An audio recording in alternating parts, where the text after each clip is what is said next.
संसार चक्र में। दीदी आवाज आ रही है? आ रही है, आ रही। उसी प्रकार इस संसार चक्र में 84 लाख योनियों में भटकने वाले भटकाने वाले मिथ्या दर्शन ज्ञान चारित्र से बचाव के लिए 6 ढाला ग्रंथ में, जिसने पंडित दौलत राम जी ने सम्यक दर्शन सम्यक ज्ञान और सम्यक चारित्र रूपी ढालों से संसार चक्र से बचने का उपाय बहुत ही सरल और सुबोध शैली में बताया। पहली दूसरी ढाल में हम इन सबको समझ चुके हैं। अब चौथी ढाल में हमने सम्यक ज्ञान और सम्यक चारित्र को समझा और जाना है। उसी का बारे में सम्यक उसी के बारे में सम्यक चारित्र का समय और उसके भेद प्रभेद क्या है, इसके बारे में हमारा विषय है। सम्यक चारित्र का कोई समय लौकिक दृष्टि से नहीं होता है कि सम्यक चारित्र कब हो जाएगा, किस उम्र में होएगा, कि व्रत उपवास करने से होगा या प्रतिमा लेने से होता है। इसके बारे में दौलत राम जी ने बहुत ही अच्छे शब्दों में कहा है, सम्यक ज्ञानी होए बहुरी दृढ़ चारित्र लीजिए। यानी कि सम्यक ज्ञान को धारण करके ही सम्यक चारित्र को प्रकट करना चाहिए, प्राप्त करना चाहिए। आचार्य कुंदकुंद देव ने भी कहा है कि ज्ञान ही प्रत्याख्यान है। प्रत्याख्यान यानी त्याग है। जैसे जब तक हमें पता नहीं चलता कि ये चीज हमारे लिए बुरी है, हम उसका त्याग, ज्ञान नहीं होगा तो हम उसका त्याग नहीं कर सकते हैं। जैसे ही पता चलता है कि ये चीज हमारे लिए नुकसानदायक है या हानिकारक है, कुछ भी, तो हम उसका त्याग सरलता से कर लेते हैं।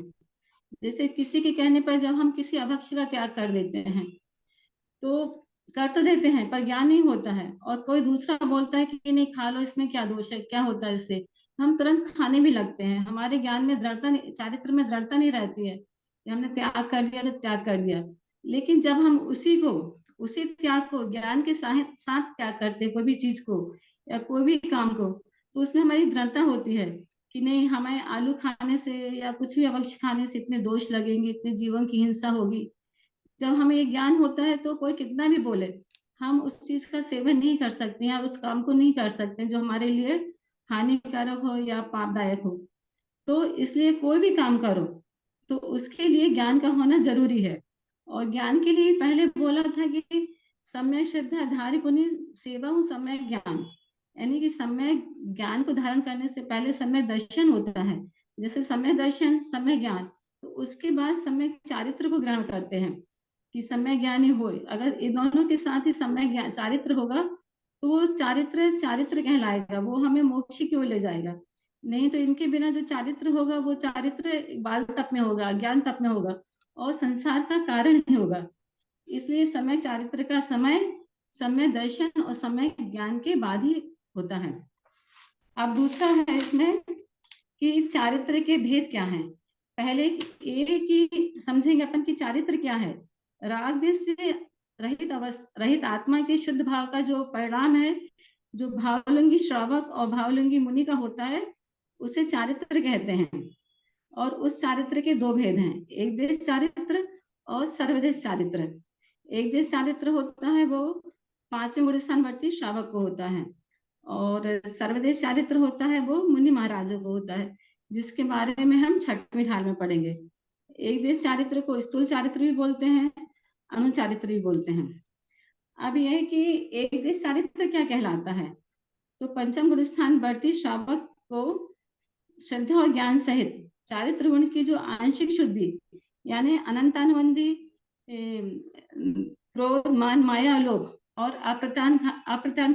अप्रत्याखान बढ़ती क्रोध मान माया लोभ, इन कसायों का जब अभाव होता है और उससे आत्मा में जो शुद्धि उत्पन्न होती है, उसे एक देश चारित्र कहते हैं। एक देश चारित्र के 3 भेद हैं, अणुव्रत, गुणव्रत और शिक्षा व्रत।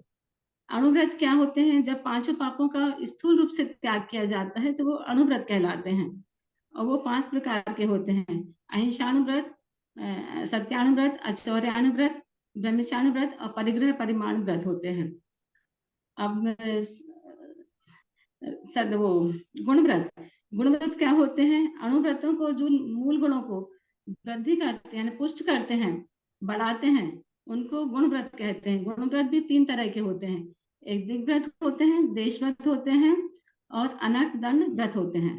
अनर्थ दंड व्रत भी 5 तरह के होते हैं।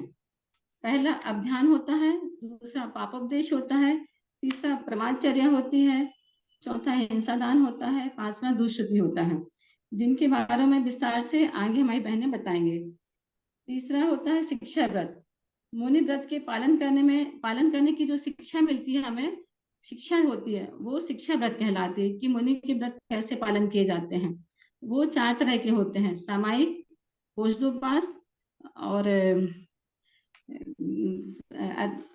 भोगोपभोग परिमाण और अतिथि समिभाग, ये 4 व्रत होते हैं। इस प्रकार श्रावक के 12 व्रत होते हैं, जो सम्यक दर्शन और ज्ञान सहित स्थूल रूप से 5वें गुण स्थानवर्ती श्रावक को सम्यक चारित्र की भूमिका में जो कुछ भी राग रहता है, वह श्रावक को अणुव्रत और मुनि को पंच महाव्रत प्रकार का होता है, जिसे सम्यक दृष्टि पुण्य मानते हैं।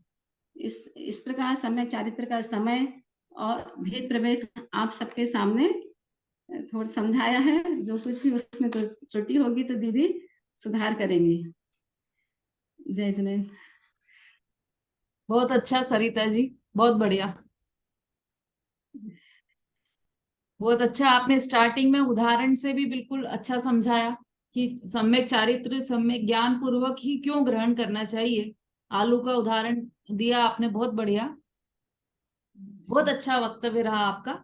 अब एक सूचना है आपके लिए कि कल भी ये गोष्ठी चलेगी हमारी, 5-6 लोग जो रह गए हैं वो कल बोलेंगे, और परसों एग्जाम रहेगा आपका। चौथी ढाल का प्रश्न पत्र आपको परसों दिया जाएगा। परसों और नरसों 2 पेपर रहेंगे। एक परसों होगा, वो समय वही रहेगा 2:30 का, और मतलब वेडनेसडे और थर्सडे दोनों दिन आपका एग्जाम रहेगा, क्योंकि 2 पेपर है, इसलिए आप अच्छे से तैयारी कीजिए आज। और फिर उसके बाद से अगले मंडे से आपका कक्षा नहीं रहेगी। उसके बाद यहाँ पर शिविर लग रहा है, शिक्षण प्रशिक्षण शिविर। उसके बाद से आपकी कक्षाएं वापस प्रारंभ होगी। उसके बाद हम 5वीं ढाल प्रारंभ करेंगे, ठीक है। और रिजल्ट की बात रहेगी तो रिजल्ट आपके ग्रुप में डाल दिया जाएगा। तो दो दिन एग्जाम होगा और उसके बाद रिजल्ट दे दिया जाएगा आपको। और आप लोग भी सब शिक्षण प्रशिक्षण शिविर में यहाँ आइए और शिक्षण ग्रहण कीजिए। तो क्योंकि ये तो बहुत बड़े लेवल पर हो रहा है, और बाल बोध और वितराय विज्ञान, इन दोनों का प्रशिक्षण रहेगा। तो आप भी सब अवश्य लीजिए वह प्रशिक्षण शिक्षण, दोनों यहाँ पर चलेंगे। और ब्रह्मचारी सुमत प्रकाश जी भी यहाँ आ रहे हैं, तो उनके प्रवचनों का लाभ भी हम सबको मिलेगा, तो वो भी आप लीजिए। और एग्जाम के लिए आप आज से ही तैयारी प्रारंभ कर दें, क्योंकि परसों आपका एग्जाम रहेगा, ठीक है। अब अगला वक्ता अनीता जी, बोलिए। ऑपरेशन है अभी। हाँ मैडम, मैंने तैयारी तो कर ली है। कल में इनका अभी फोन आया, कल आंख का ऑपरेशन है, तो कल हॉस्पिटल में रहूंगी 11 बजे से लेके 6 बजे तक। तो अभी तो मैं बोलना अभी चाह रहे बोल हैं दूं आप? उन अभी पाप बोलना का। चाह रहे हैं? हाँ हाँ, 1 मिनट। हाँ विमलेश जी बोलिए। ठीक है दीदी, मैं कहती हूँ जो शिविर लग रहा है ऑनलाइन भी व्यवस्था है क्या? अभी तक तो ऑनलाइन का तो ऐसा कुछ आया नहीं है। बस वो यही मुश्किल पूछना ही था। रहेगा, क्योंकि बहुत सारी क्लासेस लगेंगी ना, तो ऑनलाइन में हाँ कैसे जी, देंगे प्रशिक्षण? प्रशिक्षण तो नहीं हो पाएगा ऑनलाइन। ठीक है दीदी। कहाँ पे लग रहा है वैसे भी? कहाँ पे? ग्वालियर में ही लग रहा है, मिसेल स्कूल में। अच्छा, बोलिए अनीता जी। हाँ मैडम, बोलो मैडम। हाँ, सभी को मेरा जय जिनेन्द्र। दीदी आपको जय जिनेन्द्र, मंगलाचरण। तीन भुवन में सार भी तेरा आगे विज्ञानता, शिव स्वरूप शिविकार नमोते योगी संभाल के। पुण्य पाप में हर्ष विवाद का निषेध एक तात्पर्य मिनट बात। एक मिनट एक मिनट अनीता जी, आपने पहले भी विवाद बोला था, वो विषाद है। बहुत अंतर में अच्छा, अर्थ में, विषाद है। दोनों में बहुत अंतर है। हर्ष और विवाद कहाँ नहीं है, पर? हर्ष और विषाद है। विषाद मतलब शोक, विषाद। हर्ष मतलब खुशी, खुशी मनाना अच्छा और दुख अच्छा अच्छा मनाना, मैडम। विषाद। हाँ विषाद है मैडम, विषाद है। चलिए बोलिए। पुण्य पुण्य पाप फल माई हरक बिल को मत आई, पुद्गल पर जाए, उपज बिन से फिर थाई। लाख बात की बात यही निश्चय उर लायो, तोरी शकल गज गग फंद फंद आत्म आयो। आत्म हितैषी जीव का यह है कि वह धन पुत्र आदि की प्राप्ति में हर्ष और रोग वियोग आदि होने पर बात न करे, क्योंकि यह पुण्य पाप तो पुद्गल कर्म की पर्याय है, जो एक के बाद एक उत्पन्न और नष्ट होती रहती है। पुण्य के फल तीर्थंकर, गणधर, ऋषि, चक्रवर्ती, देव, वसुदेव देव और विद्याधरों की रिद्धियों पुण्य के फल हैं। पाप नरक, तिरंचगति और कुमाशु योनि के जन्म, मर, व्याधि, वेदना, दरिद्रता आदि ये पाप के फल हैं।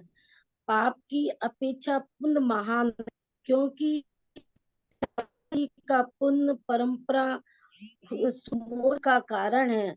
लाख बात की है ये सार बात है कि समस्त संसारिक उलझनों चिंताओं से दूर होकर आत्म में लीन हो जाए। बस मैडम इतना ही तैयार किया था मैंने। जय जी। बहुत अच्छा मैडम बस इतना ही तैयार किया था। ठीक, बहुत अच्छा। इसमें सार बात यह है कि और पुण्य और पाप इन दोनों के फल में हर्ष और विषाद नहीं करना चाहिए। ज्ञानी जीव तो हर्ष और विषाद नहीं करता। इस विषय को स्पष्टीकरण के लिए और भी कोई यदि बोलना चाहे इस विषय पर तो वो कल जरूर बोले। आज तो समय हो गया है, इसकी और अच्छी तैयारी करके आए, क्योंकि इसमें बहुत सारे पॉइंट्स लिखवाए थे मैंने, तो वो भी कवर करना है आपको। और इस विषय का विश्लेषण भी खूब हुआ है क्लास में, तो वो भी यदि आप लोगों ने नोट डाउन किया होगा या किसी के ध्यान में रहा होगा तो वो भी आप बोलेंगे तो बहुत अच्छा रहेगा, क्योंकि बहुत इंपॉर्टेंट है ये दोहा। ये वाला छंद बहुत इंपॉर्टेंट है। पुण्य पाप फल माही हरख बिल को मत भाई, और यह पुद्गल पर जाए, उपजी विन से फिर थाई। उपजी विन से और फिर थाई, ये पुद्गल की पर्याय क्यों है पुण्य और पाप, ये आपको स्पष्ट करना है। ये आप जो भी व्यक्ति कोई भी बोलना चाहे तो वो अपना नाम ग्रुप पर भेज दीजिएगा, या फिर अभी किसी का मन हो तो हैंड रेज कर सकते हैं, या फिर ग्रुप पर भी लिखकर भेज सकते हैं। चलिए, अभी तो समय हो गया है हमारा। बाकी के सभी वक्ता कल की क्लास में जल्दी आ जाएं तो समय से हमारा कार्य चालू। हाँ जय जिनेंद्र, वो टेस्ट आप थर्सडे को दोनों ले सकते हैं क्या? हाँ ले सकते हैं, थर्सडे को दोनों ले लेते हैं। दोनों टेस्ट आप लोग थर्सडे को सब दे तैयार हैं तो थर्सडे को ही दोनों पेपर हो जाएंगे। सब तैयार है तो थर्सडे को ही हो जाएंगे। एक्चुअली मम्मी वेडनेसडे को नहीं दे पाएंगी।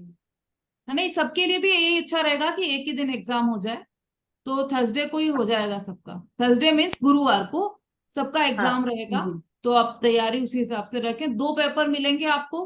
पहला पेपर मिलेगा 2:30 पर, आप पहले क्लास ज्वाइन कीजिएगा, फिर आपको यहाँ से पेपर दिया जाएगा, मतलब लिंक दी जाएगी, और फिर उसके आधे घंटे बाद अगली लिंक दी जाएगी। तो दोनों पेपर गुरुवार को ही हो जाएगा, और वेडनेसडे से आपका ऑफ रहेगा, अवकाश रहेगा। ठीक है, चलिए।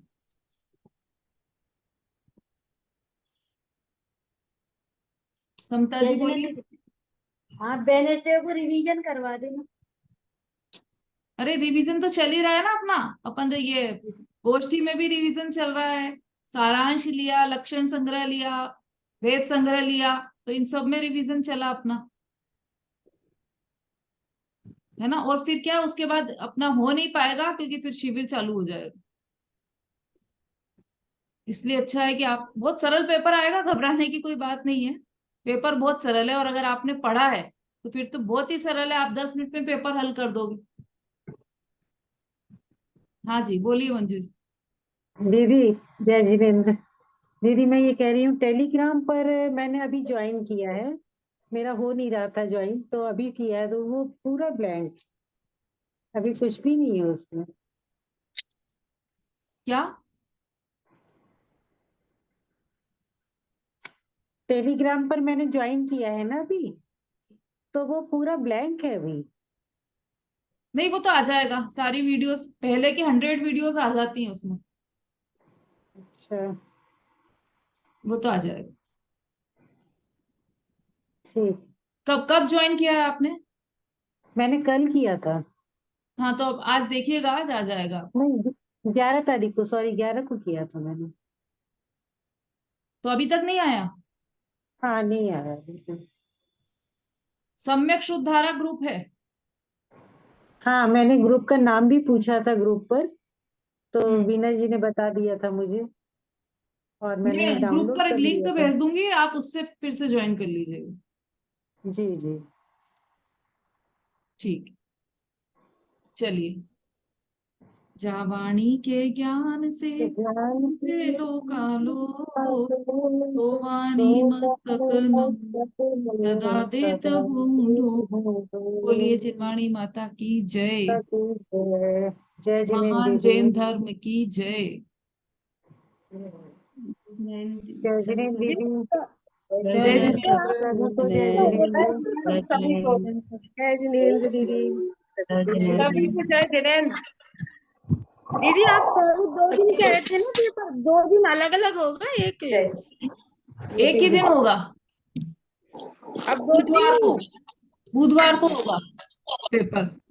दोनों पेपर एक ही दिन होंगे, गुरुवार को परसों। नहीं गुरुवार